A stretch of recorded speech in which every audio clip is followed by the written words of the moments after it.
Está no ar o seu Linha de Fogo desta quarta-feira. Muito obrigado pelo carinho, muito obrigado pela sua audiência. A apresentação de seu amigo Haroldo Silva Udura, a direção técnica de Fabrício Felipe, a direção geral do professor e jornalista Hildo Silva.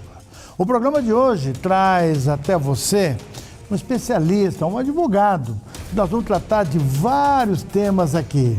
Vamos falar de temas como proteção de dados, vamos falar também sobre REURB. Tem gente que não está nem aí, tem governos que não estão nem aí com esse tal do REURB, que se extingue já, acho que 2028. E vamos falar principalmente daquela bronca toda, da APA da Baleia Franca, das questões ambientais. Você que tem casa, você que tem lote, ali naquela região toda de Imbituba até o Rincão, nós vamos falar sobre isso, essa movimentação que está acontecendo e as dúvidas que pairam sobre nós. Vou conversar hoje aqui, o Linha de Fogo, conversa com Denner Vieira, advogado, ex-membro da Flama, membro da Comissão Ambiental, Comissão Ambiental e advogado da Confederação da Proteção Animal. É tudo que eu quero no programa de hoje. Denner, Dr. Denner, muito boa noite, seja bem-vindo. Olá, Dura, boa noite, é um prazer estar aqui de volta. Boa noite a toda a equipe da UniTV e é sempre um prazer a gente estar conversando exclusivamente sobre temas que fazem parte do nosso dia a dia e de suma importância para a nossa região. Se eu não me engano, já batemos um papo aqui, né, quando o senhor era presidente da Flama, lá em Laguna, né? Já tivemos outras oportunidades, quando fui secretário de pesca, depois quando fui presidente da Flama, né, e agora aqui na vida privada, né, como advogado, também aqui membro da Comissão Estadual de Direito Ambiental da OAB. O Dr. Denner, advogado, está iniciando uma carreira, mas em 3 assuntos que eu citei aqui, de suma importância para a população.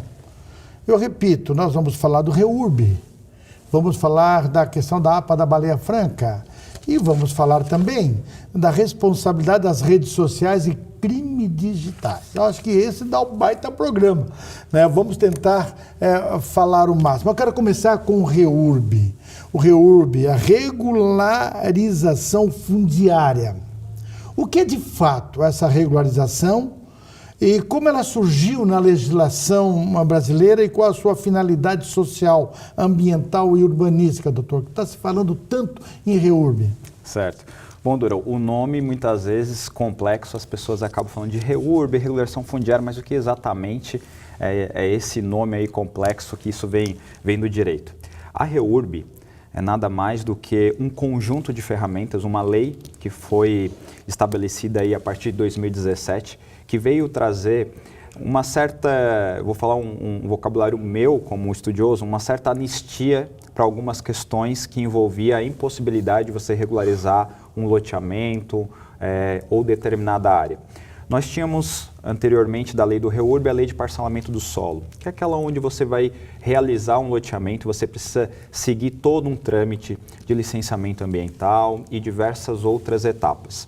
No entanto, nós tivemos durante décadas no Brasil loteamentos que não se findaram, ou seja, que não conseguiram a sua conclusão. E nisso nós tivemos loteamentos que não tiveram a sua infraestrutura completa, nós tivemos bairros que cresceram desordenadamente e muitas vezes nós tínhamos questões de áreas que foram avançadas ambientalmente, né, ou que estavam inseridas numa área social complicada, ou seja, em áreas hipossuficientes, e que com a lei atual a gente não conseguiria dar um título de propriedade para essa pessoa, porque ou a gente ia esbarrar na questão social sensível, que era uma área que não deveria estar ocupada, ou nós iríamos também esbarrar no direito ambiental, porque era uma área que não deveria nem existir aquela ocupação.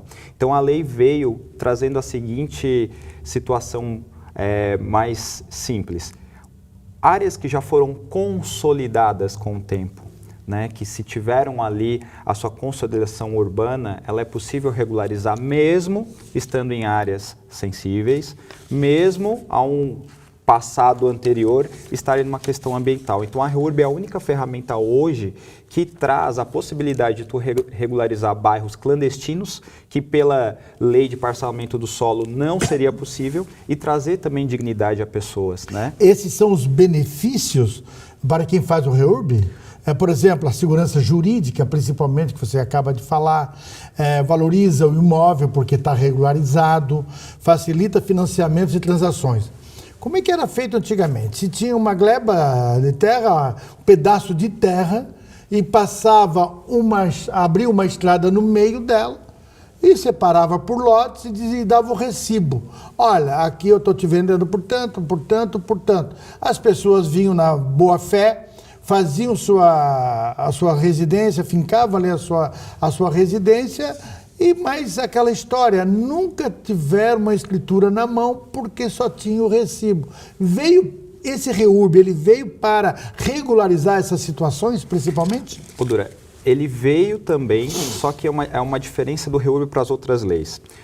A REURB, ela te possibilita regularizar áreas que talvez não conseguiria regularizar por um processo de uso capião. E a REURB, ela veio com um aspecto coletivo, onde você vai regularizar um núcleo. Ela veio também para trazer a confirmação do poder público para que ele possa também edificar essas áreas, esses núcleos onde estavam. Quando a gente fala de regulação fundiária, não é só a questão de lhe tornar dono, não é só a questão titulatória.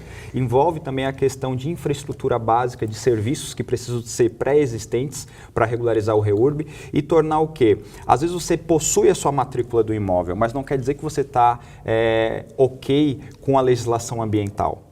Então a REURB, ela vem para organizar a questão titulatória, te dar essa situação de te tornar dono, mas também resolver as questões ambientais que você está ilegal. Então, quer dizer, eu posso dizer posso dizer então que essa é a diferença de um processo tradicional de loteamento e o REURB? Eu acho que a principal diferença do REURB é a questão coletiva. Né? O REURB, ele vem para tentar, de uma vez por todas, resolver tudo aquilo que não foi possível regularizar com a lei de parcelamento do solo. Então, ou seja, numa lei de parcelamento do solo, você teria que submeter a um licenciamento ambiental. No REURB, nós precisamos de um estudo ambiental e verificar se as condições estão aptas para realmente ocasionar a regularização fundiária. A REURB, ela veio, na verdade, para ajudar os municípios. É uma ferramenta... Mesmo que os núcleos estejam consolidados? Os núcleos têm que estar consolidados para a gente poder realizar a REURB. Olha, mas o TJ de Santa Catarina, na pessoa do saudoso Dr. Lédio Rosa de Andrade, desembargador depois, aqui mesmo na cidade de Tubarão, no bairro Floresta, se eu não me engano, ou na área verde, ele lançou há muitos anos atrás um projeto de lar legal. Esse lar legal, o TJ até hoje, ele abraçou esse projeto do Dr. Lédio, né? E o TJ faz isso em todo o estado de Santa Catarina. É diferente de REURB? É diferente, porque nós estamos falando que o REURB, nós damos autonomia para os prefeitos, né? Ele é um processo administrativo que a gente pode tramitar ele da forma administrativa. Quando a gente fala do processo do lar legal, é um processo coletivo também, que vai entregar títulos de propriedade, mas eu abro alguns parênteses, né? Quando a gente fala do REURB, a gente fala de algo muito mais amplo, Dura. Nós estamos falando de que são comunidades, eu vou dar um exemplo. Se eu tenho uma comunidade numa área sensível, eu consigo, o que eu estou dizendo? Numa área que a gente sabe que tem uma questão social muito forte, onde as pessoas foram invadindo e ali foi criando núcleos consolidados urbanos, mas se você for verificar socialmente, aquelas pessoas não têm condições, né, de regularizar aquela área, de implantar uma infraestrutura. A lei do REURB veio também para que o município, que antes não era autorizado nesses loteamentos clandestinos, possa investir, né, socialmente para regularizar esses bairros clandestinos de pessoas hipossuficientes, dar a ela a questão de moradia e também dignidade por meio do documento. Né? Então, esse programa do tribunal foi realmente um programa excelente, mas eu acho que para o nosso estado de Santa Catarina ele ainda tem algumas situações que ele não conseguiu atravessar, principalmente quando envolve áreas sensíveis ambientais, que a gente sabe que hoje, mesmo com a lei federal, depois a gente vai entrar no outro tema que eu sei, a gente ainda encontra a resistência de órgãos ambientais para regularizar áreas que estão aptas a serem regularizadas, mas por alguns entendimentos ambientais acabam ainda impedindo que as pessoas tenham aí o seu gozo pleno terreno da propriedade. Agora, é interessante quanto tempo, em média, leva um processo de REURB? E quais os fatores que podem acelerar ou atrasar? Bom, eu vejo hoje que o REURB ele tem um impacto extremamente positivo para o requerente, que vai ter o seu documento, é positivo para o município, que vai conseguir ali estar regularizando a questão onde está clandestinamente e também regularizando isso na questão fiscal, mas o mais importante de tudo, os municípios precisam estar preparados para receber essa demanda. Então, o benefício hoje e a demora vai depender do município. Nós temos REURBs aí em municípios que tramitam em 3, 4 meses, temos REURBs aí que acabam passando um pouco mais do que isso, então depende da estrutura da prefeitura. É bem diferente de uso capião, né? O processo de uso capião judicial, ele ainda tem a sua morosidade, né? É uma realidade. É diferente, né? Tá bom. Assim a gente termina nosso primeiro bloco, conversando hoje com o Dr. Denner Vieira, certo? Falando sobre REURB e outro assunto agora, nós vamos terminar esse assunto no nosso segundo bloco sobre o REURB ainda, essa regularização de alguns loteamentos, de algumas áreas, enfim. Voltamos em seguidinha com o nosso Linha de Fogo, hoje bem informativo para você. Fique aí.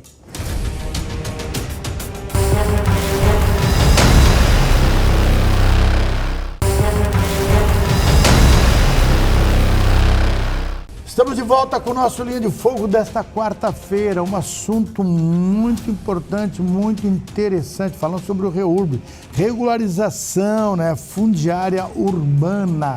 Já falamos num primeiro bloco e eu quero falar mais um pouquinho.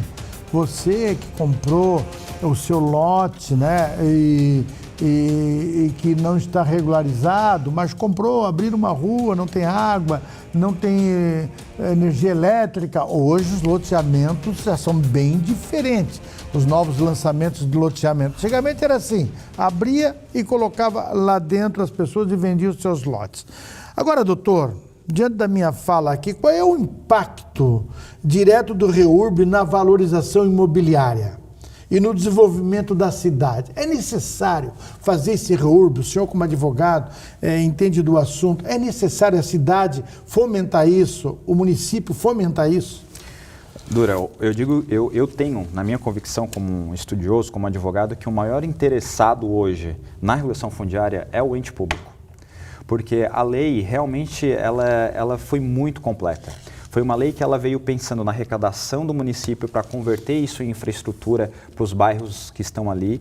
Pensou naquelas pessoas que não têm condições de arcar com o custo de um procedimento, seja topógrafo, seja estudo técnico, dando autorização para o município fazer isso por meio daquelas pessoas, tirar pessoas que estão em situação de vulnerabilidade em áreas que não pode e dar a elas a chance de regularizar e, principalmente, aquelas pessoas que estão de fato hoje escuso, né, vamos dizer assim, da formalidade, pessoas que muitas vezes querem ter condições de tentar financiar sua casa própria, ter acesso a programas federais. Então, por meio da REURB, além de regularizar e também ajudar o meio ambiente, porque você acha que a REURB é somente titulatória, mas ela está também para resolver aquelas questões que envolvem uma área numa situação ambiental, trazer também melhorias de infraestrutura. Então, o município hoje, ele tem que ser o principal protagonista. Agora, como é que o cidadão pode identificar se seu imóvel está em uma área possível de regularização fundiária? Existe algum canal oficial, doutor? Mapa ou procedimento para confirmar essa informação? Eu estou ouvindo agora o programa, de repente, assim, mas como é que eu sei se o meu imóvel ele é passivo de regularização? Como é que eu tenho que fazer? Essa é uma pergunta muito interessante, principalmente para os meios de comunicações públicos, até porque as pessoas só sabem que estão irregular quando recebem a notificação do Ministério Público. Né? Nós temos diversos casos que hoje o protagonista de ação civil pública para obrigar as pessoas a regularizar esses núcleos informais é por meio do Ministério Público. Mas o passo mais importante é saber, olha, eu acho que a gente começa pela seguinte situação: meu terreno, ele tem escritura pública, está no meu nome na matrícula do imóvel ou não?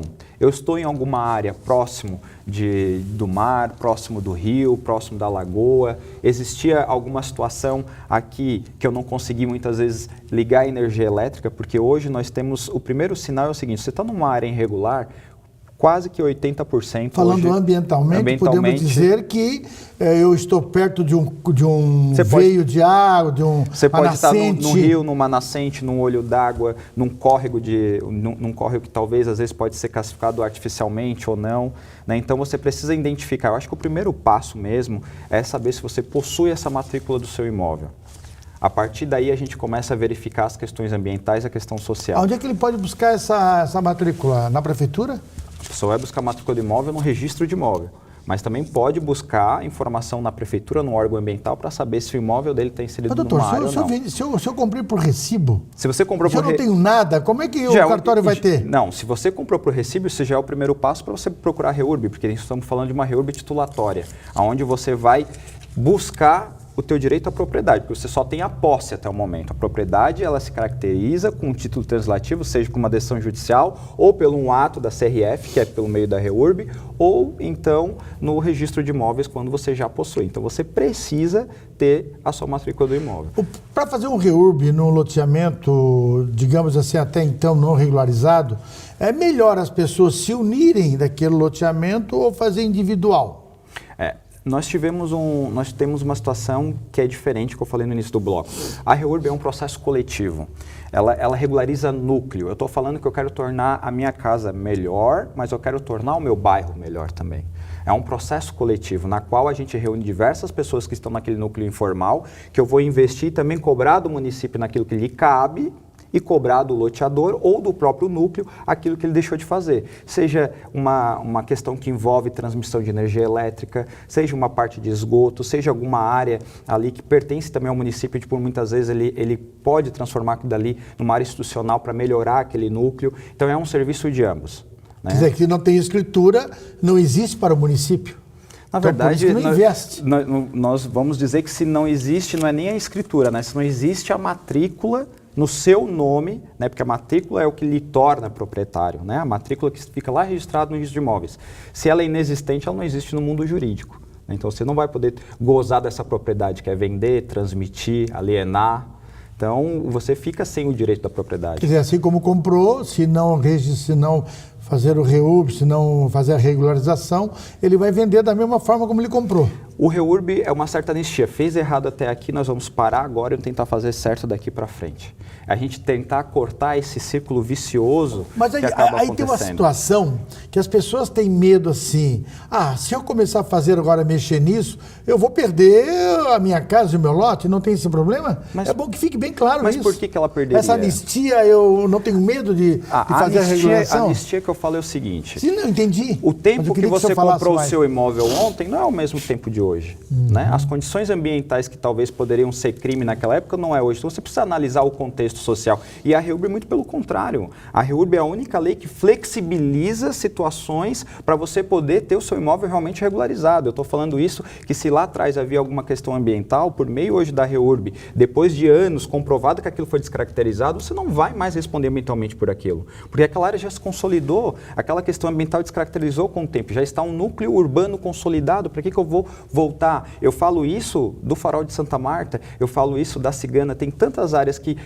alguns institutos ambientais, inclusive federais, batem que lá realmente ainda é uma questão que tem que se preservar. Eu creio que pode, mas o REURB também permite a gente mitigar os impactos disso, mas são áreas que já foram consolidadas. Aquela reversão ali, são núcleos de difícil reversão. Não vamos conseguir voltar o meio ambiente para o estado que estava.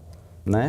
Mas aquelas pessoas tirar e o Estado voltar ali, como é que ele vai conseguir fazer isso? Doutor Denner, o que faltou dizer sobre este assunto? Eu quero passar para outro, já que o senhor falou em tempo, tempos são outros, tempos de redes sociais, tempos de crimes digitais. Nós queremos falar, eu quero explorar mais o senhor sobre esse assunto também, que o senhor é um estudioso. Mas o que faltou falar sobre o REURB? Qual o conselho que o senhor daria para essas pessoas que estão nos ouvindo, nos vendo aqui pela nossa UniTV no programa Linha de Fogo? Certo. O que eu quero dizer é que a REURB hoje, com certeza, é a única ferramenta jurídica que nós temos hoje de resolver diversos problemas num único procedimento. além de garantir a propriedade para você poder vender, alienar, agregar valor ao seu imóvel, ela também consegue a gente tornar uma comunidade, um núcleo melhor, garantido e cobrando também do poder público para que ele possa estar dando as melhorias devidas e o melhor, reunindo pessoas e transformando toda aquela área regularizada, evitando clandestinidade e também outros problemas que vêm. Então, hoje, por meio da REURB, ela é possível você garantir a sua propriedade de um modo muito mais acessível e também resolver questões que envolvem ambientais e também trazer dignidade para aquelas pessoas que não possuem condições que o poder público, por meio da REURB-S, que é a REURB Social, pode promover para as pessoas que não têm condições hoje. Quantos tipos de REURB tem, doutor? Nós temos dois. O REURB temos outros subs, sim, né? Sim. Mas os principais seria o REURB-E, que é o REURB específico, né, para essas áreas, e o REURB-S, que são para as áreas sociais, onde o município vai e faz um diagnóstico social daquela área e promove gratuitamente, né, porque as pessoas não têm condições, a regularização daquele loteamento e entrega, né, a moradia digna com o seu documento para essas pessoas. Mas o senhor, nós estamos pedindo conselhos e o senhor acabou de dar uns conselhos. Agora, vamos dizer que eu quero começar a regularizar o meu imóvel agora. Quais são os caminhos, primeiro caminho que eu tenho que seguir? Estou ouvindo a entrevista, tá tudo muito legal, mas eu quero começar. Por onde eu começo? Procure um especialista.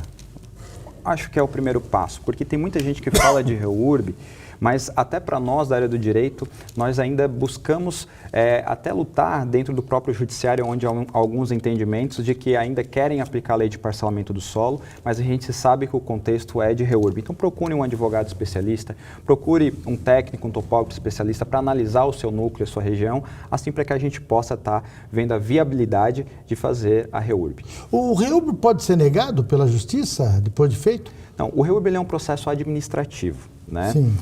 Existe, como todo processo, etapas, né, e leis que devem ser observadas, né, códigos que devem ser ali. Caso não seja feito um procedimento correto, ele não está, nenhum procedimento no Brasil, no ordenamento jurídico do Brasil, está fora da apreciação da justiça. Né? Mas eu creio que o REURB ele é um procedimento mais organizado que se tem hoje para regularizar uma propriedade muito mais seguro, tanto para o requerente quanto para o órgão público. Assim a gente termina o nosso segundo bloco, conversando hoje com o Dr. Denner Vieira, falando sobre o REURB. Olha, foi uma aula realmente sobre esse assunto, né? Se você tem interesse, anote aí, Denner Vieira. Nós vamos falar no final do programa mais sobre isso. E nós vamos entrar no terceiro bloco, doutor, de umas coisas que eu realmente tenho muito medo de estar usando redes sociais. Não é que eu seja analfabeto de rede social, muito pelo contrário, mas eu tenho assim, um pavor de aplicar, de colocar uma tecla errada, de digitar uma tecla, alguma coisa que realmente não era a minha intenção. Isso tem dado dor de cabeça, os tempos são outros, tempos de redes sociais, né? E tem crimes digitais que o Supremo agora meio que homologou alguma situação. Fake news e tudo mais, podemos falar sobre isso no nosso terceiro bloco. Se nós terminamos nosso segundo bloco, já voltamos em seguidinha, que esse assunto aqui também é extremamente importante. Voltamos já.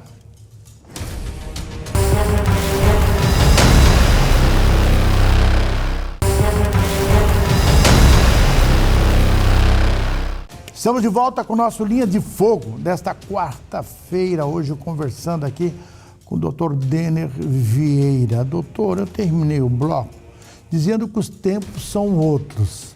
De repente, vamos dizer assim, dura, é o teu tempo de redes sociais. Mas se eu, independente da idade, se eu me adaptar, eu tenho que me adaptar ao momento dos meus netos, dos meus filhos, né, da minha vida no dia a dia, porque hoje tudo é redes sociais, né, das informações, enfim, e das complicações. Quando um perfil de rede social é invadido por hacker, e a gente está vendo falar muito em hacker a nível nacional, qual é a responsabilidade da plataforma? Alguém é responsável por isso? Instagram, Facebook, WhatsApp, etc. A legislação brasileira impõe obrigações específicas para essas empresas ou não? Bom, Dura, respondendo primeiro... Não, por favor, eu quero que respondendo o a pergunta, fale assim, bastante agora. É um tema que eu gosto muito, né? Inclusive um tema que eu me aprofundei. Primeiro que a gente está falando de algo que talvez nunca esteve tão exposto, que se chama intimidade, né? Hoje a nossa intimidade ela está muito exposta pelo uso das redes sociais. E nós sabemos que nós temos uma frase que a gente ouve muito.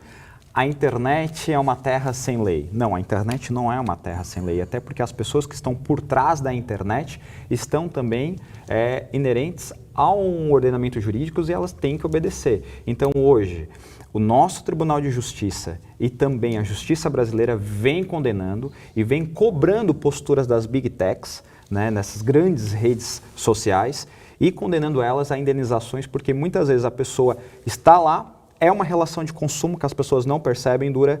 Hoje você está numa rede social, é uma relação de consumo, é um produto que você está adquirindo, porque se transita ali operações, você compra selo, você faz anúncio, você vende. Então é sim caracterizado hoje a relação entre eu, Denner, advogado, que tem uma rede social junto com o Instagram, com o WhatsApp, como uma relação de consumo. Então se há uma falha nesse sistema que eu não dei origem, elas têm que me indenizar, inclusive com valores extremamente significativos. É quando eu percebo o abuso, no caso?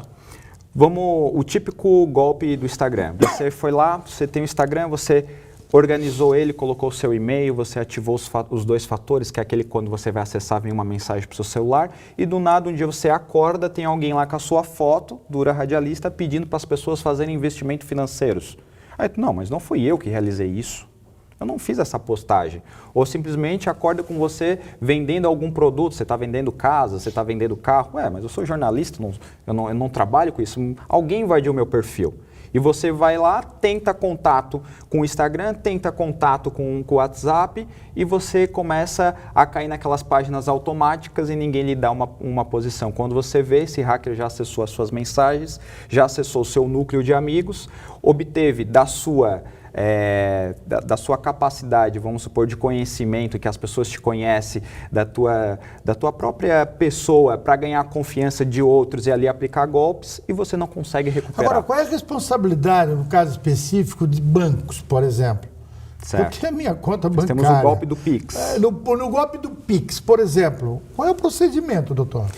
Hoje o golpe do Pix eu digo que hoje é um dos fatores nessa área de golpe que eu atuo mais difícil de atuar na questão de responsabilizar o banco.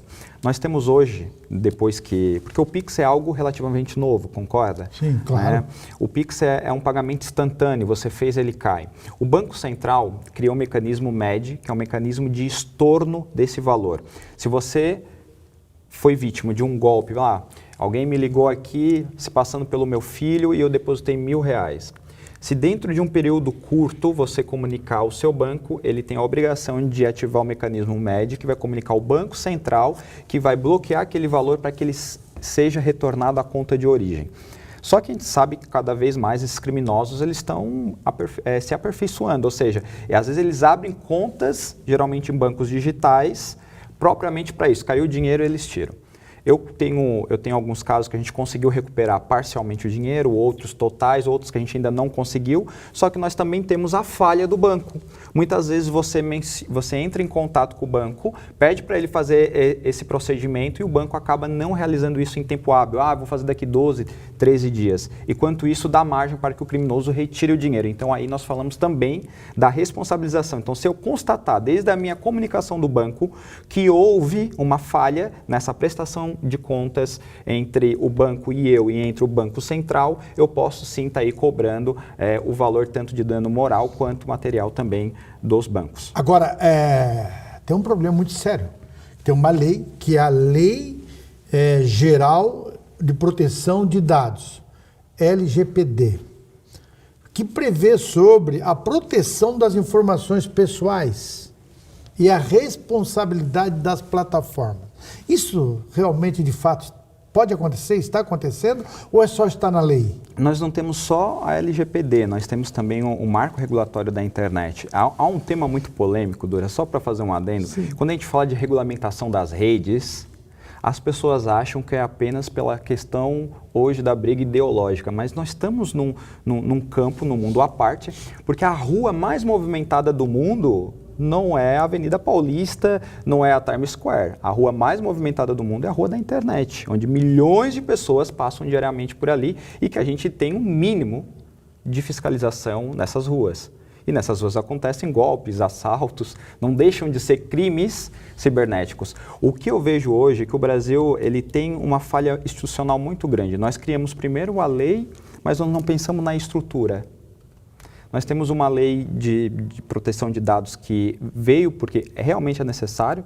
Nós precisamos das pessoas que o banco, a máquina de cartão de crédito, as compras que você faz, as pessoas que utilizam os seus dados, elas têm que ter responsabilidade com esses dados. Eles não podem estar caindo aí na dark web, sendo vendidos, porque aqueles telefonemas que você recebia antigamente, que diminuiu, de alguém te oferecendo um produto, é inerente da falta de fiscalização que tinha da LGPD de pessoas que pegavam os seus dados e vendiam eles. Deixa eu dar um parênteses.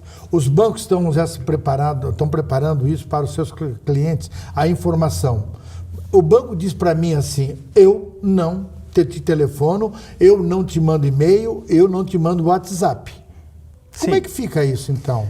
Eu tenho que ir no banco para resolver meus problemas. Na verdade, mas como é que eles conseguem entrar na minha conta? Assim, eu digo que hoje o tema mais sensível da tecnologia que a gente está dizendo é porque ela trouxe muito avanço e muitas facilidades, mas ela também trouxe desafios tanto para o mundo jurídico quanto para nós, seres que utilizam a tecnologia. A questão é que hoje o banco, ele diz que não pede, mas ele é responsável. Eu já tive vazamentos de senha do meu próprio Google. O Google vazou as minhas senhas num vazamento e eu fui indenizado.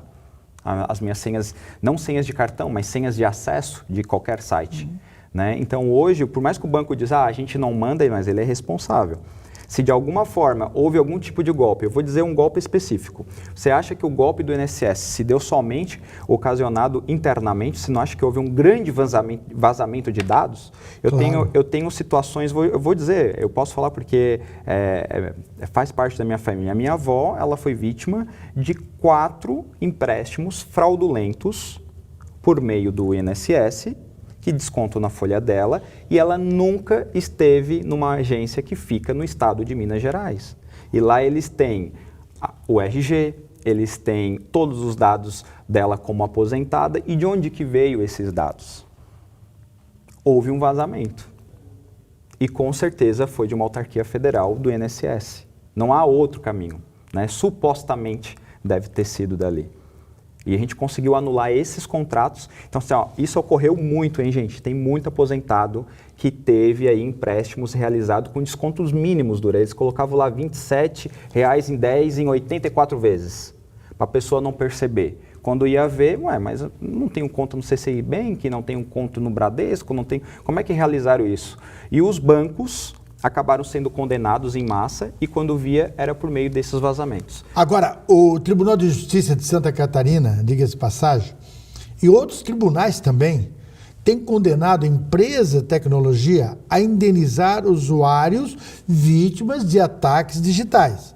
Quais os critérios são usados nessa decisão? O senhor lembra de algum? Lembro, e eu tenho aqui que fazer um elogio pessoal a juíza daqui da comarca de Tubarão, que está no juizado especial, a doutora Miriam, porque ela tem sido uma juíza muito alinhada e dizendo, olha, é o seguinte, ela pega essas situações, primeiro passo, eu não dei causa a isso, ou seja, eu não vazei a minha senha, não ficou comprovado que eu vazei a minha senha, eu não dei acessos a terceiros, eu tenho lá ativado a autenticação de 2 fatores, como é que invadiram? A partir desse momento que você verifica que você também tentou buscar auxílio junto à rede social e foi negligenciado, se responsabiliza a falha na prestação de serviço. E tanto aqui o nosso Juizado Especial de Tubarão quanto o Tribunal de Justiça tem sendo dizendo, olha, a nossa intimidade é um direito e ela precisa ser preservada.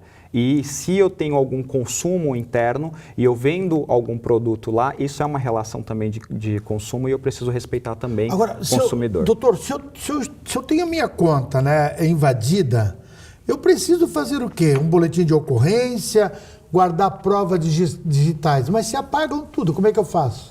Não, o primeiro passo é você abrir um comunicado junto aos canais ali da rede social para você registrar que não foi você que alterou a senha ou que está acessando a sua rede social.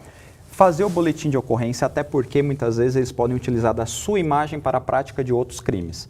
Então, fazer o boletim de ocorrência, comunicar à rede social e se num período ali de 72 horas não tiver nenhuma resposta, busque um advogado para que liminarmente a gente pede a suspensão dessa conta judicialmente, e também busque a reparação por esse dano. Olha o trabalho que dá isso, hein, doutor? Sem a pessoa autorizar, contratar advogado, fazer boletim de ocorrência, olha o transtorno que isso dá. É um transtorno, mas é o risco que a gente vive no mundo tecnológico. O positivo é que o tribunal tem dado indenizações favoráveis. Assim a gente termina o nosso terceiro bloco, um papo muito interessante aqui com o doutor Denner Vieira, tá certo? Denner Vieira, mas tem um nome... Denner Vieira Nascimento. Denner Vieira Nascimento, tá certo? Voltamos em seguidinha com o quarto e último bloco nesse assunto. Vamos falar da APA da Baleia Franca. Vamos voltar ao REURB, vamos falar desta bronca que está atingindo muita gente aqui na região. Voltamos já aqui com o nosso Linha de Fogo.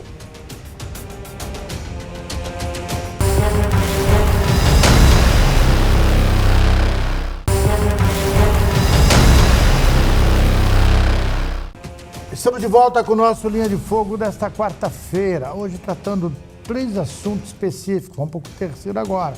Nós falamos sobre REURB, falamos sobre os dados pessoais, sobre a questão de crimes digitais, aqui com o Dr. Denner Vieira Nascimento. Nascimento descobri no final do terceiro bloco.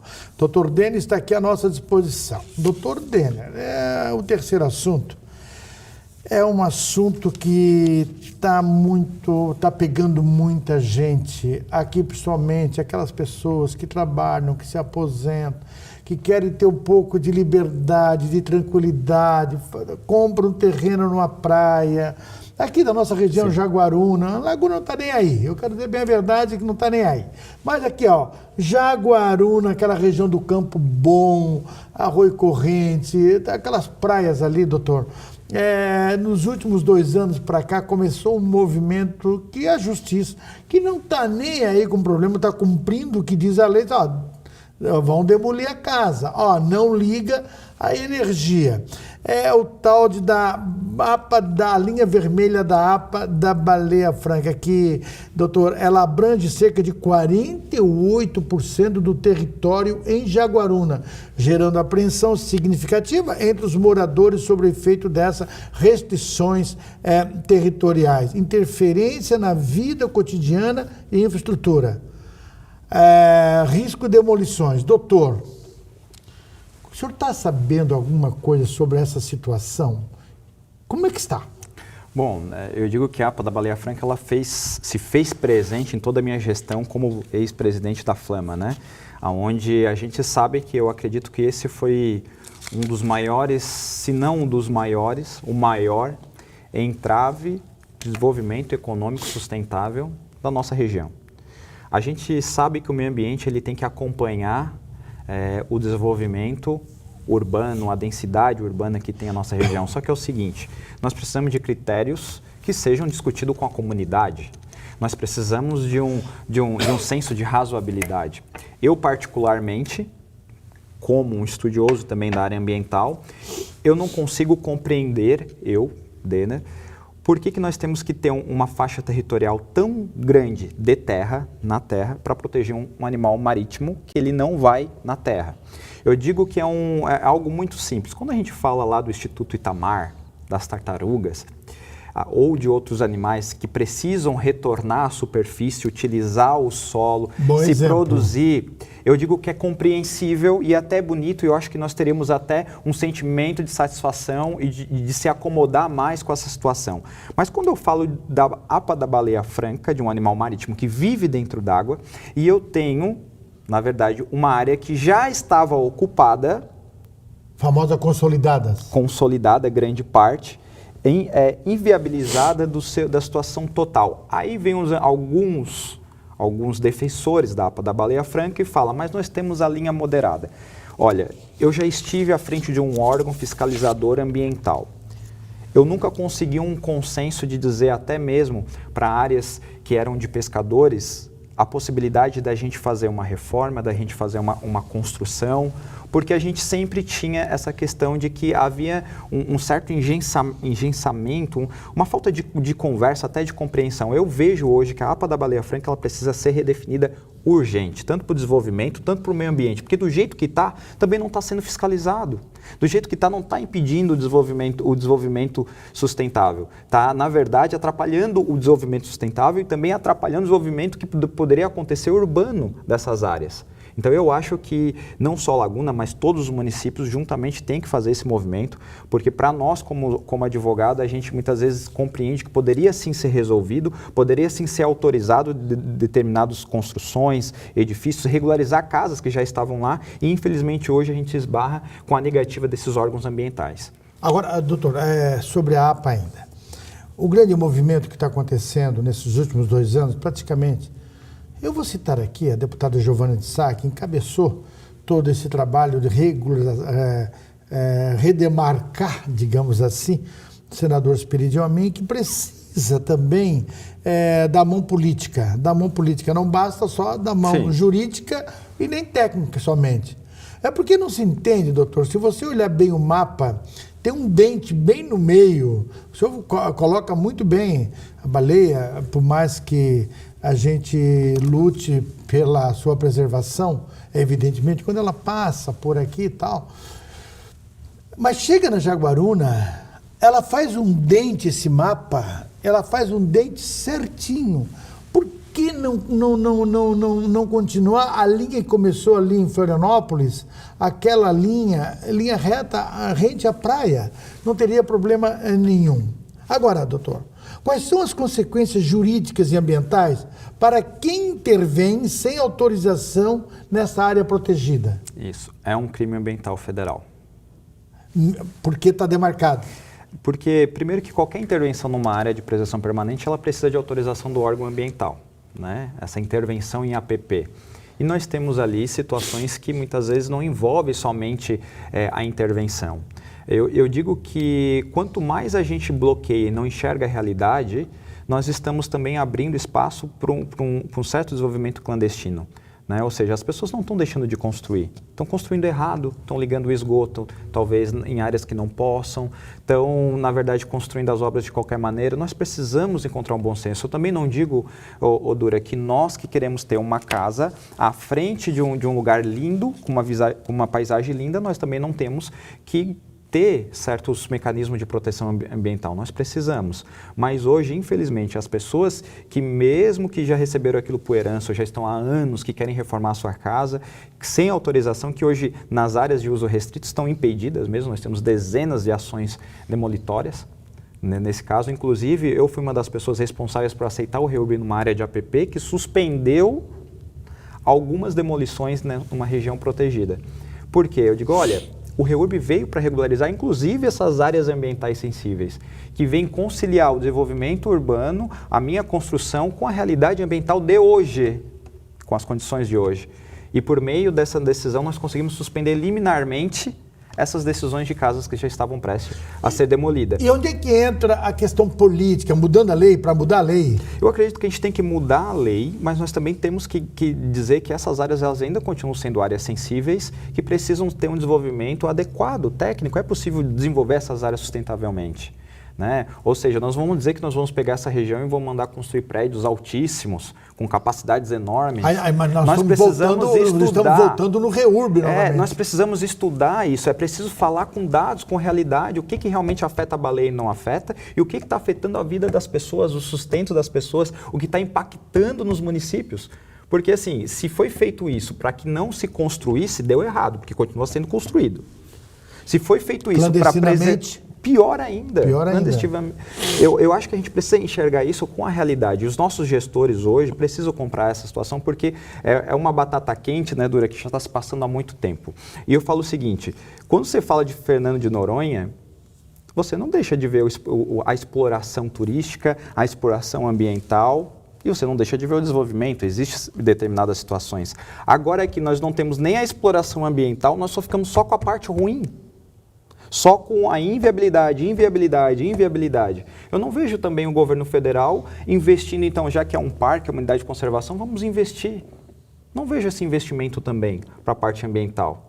Então, ao meu ver, hoje realmente é só uma pedra no sapato para quem hoje tem qualquer propriedade e um grande entrave. E repito, senhor, como advogado, eu repito, não adianta culpar o juiz que mandou demolir, não adianta culpar a justiça, que o Ministério Público que mandou demolir e tal, porque é lei, está dentro da lei, e por que agora que se tornou-se tão rápido, porque agora está acontecendo isso com outro olhar pela própria justiça?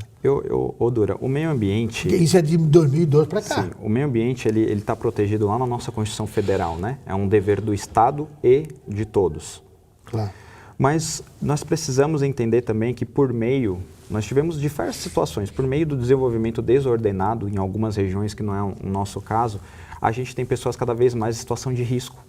Nós temos acessos a situações que são recursos naturais que estão sendo afetados por isso. Então, a justiça compreende isso e a justiça ela não está errada, porque até então, a lei que nós temos hoje, a determinação que nós temos hoje, é essa que está posta. Só que eu creio que até a própria justiça ainda espera que a gente possa ter uma razoabilidade, porque nós temos entendimentos ainda diversos, né? Eu creio que a nossa região hoje tornou-se uma questão de uma calamidade, na verdade, social, de moradia urgente. Uhum.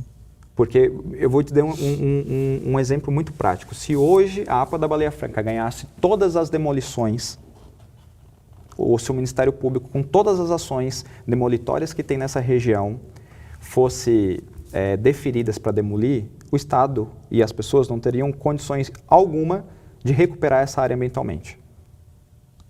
Então, a gente precisa realmente enxergar aquilo que é de fato. Eu vou demolir, mas o Estado tem a capacidade, que já não teve nem a capacidade de fiscalizar. A pessoa lá que ganha 1, 2, 3 salários mínimos, que tem uma casinha lá, vai ter capacidade de fazer um PRAD, contratar um biólogo, reparar aquilo ali, pagar a multa, pagar o advogado, pagar as custas do processo. Gente, isso é fora da realidade. Solução, então?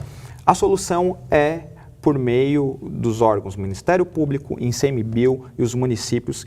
Já está sendo feito esse estudo, né, junto com a Advocacia Geral da União, nas últimas reuniões que teve, fazer o diagnóstico, e nós precisamos de um ordenamento específico para a região, que se enquadre na realidade dos requerentes, mas também que se enquadre na questão ambiental. Então, nós precisamos olhar o nosso município, a nossa região, com as condições deles, não aplicando o que dá certo lá em Fernando de Noronha, aqui no estado, no sul de Santa Catarina. Doutor Denner Vieira do Nascimento, muito obrigado.